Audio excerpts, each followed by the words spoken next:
VRchat, a huge platform with an average of 40,000 people online at once. You'd think that on a platform that at any given time has 40k people online, it would be easy to meet new people and make friends, right? Wrong. There are several flaws that can absolutely kill new players' momentum, but worry not because I'm going to help you get your first stable friend group in VRchat for once.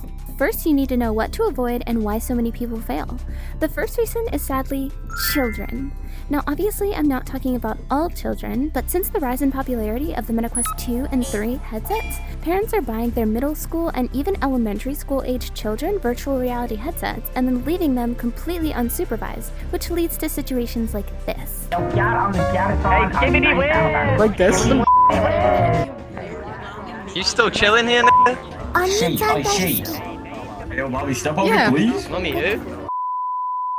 Some of the most popular VRchat worlds are becoming the equivalent of an Xbox 360 COD lobby. So how do we avoid them and get to the right kind of people? Well, if you're like me and you have access to a PC, your problem is basically solved right there.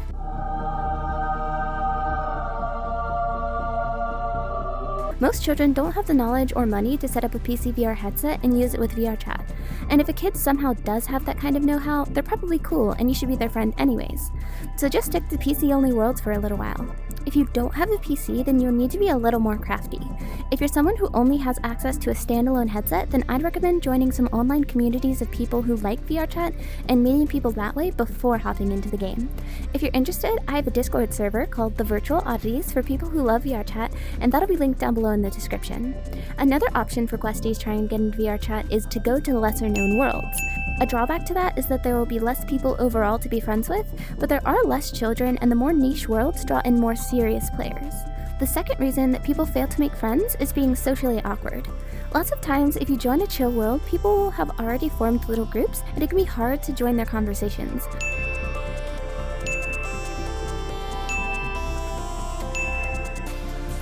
Unless you're a super extroverted person, this dynamic can be scary and make it hard to connect with people.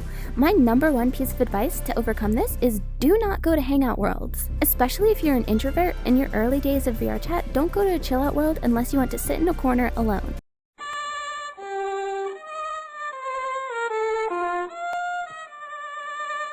Instead, go to some game or activity worlds. Playing a game with people gives you a clear objective and puts you in some pretty funny situations. Because people are scary, Skeletor. I understand. So are e-girls. E-girls are really disturbing. Oh yeah, they're very scary. I can't even go near them. Them is terrifying me. What's that? I heard someone of the feminine nature. I gotta get out of here. I knew it! I heard someone! You'll never struggle with what to talk about because the conversation will come naturally.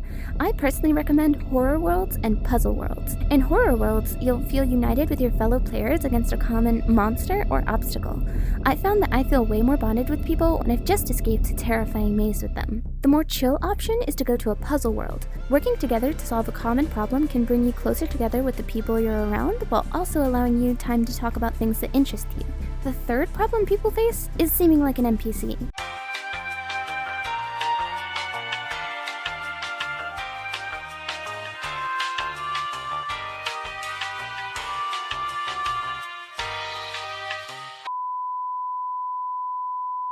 Let me explain. If you have a basic avatar, no bio, no groups, and you're at a visitor status, then people might assume that you're just here to troll.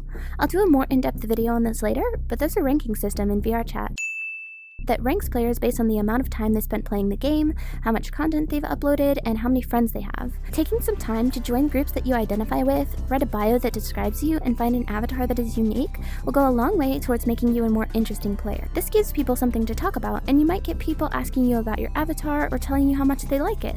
I recommend going to an avatar search world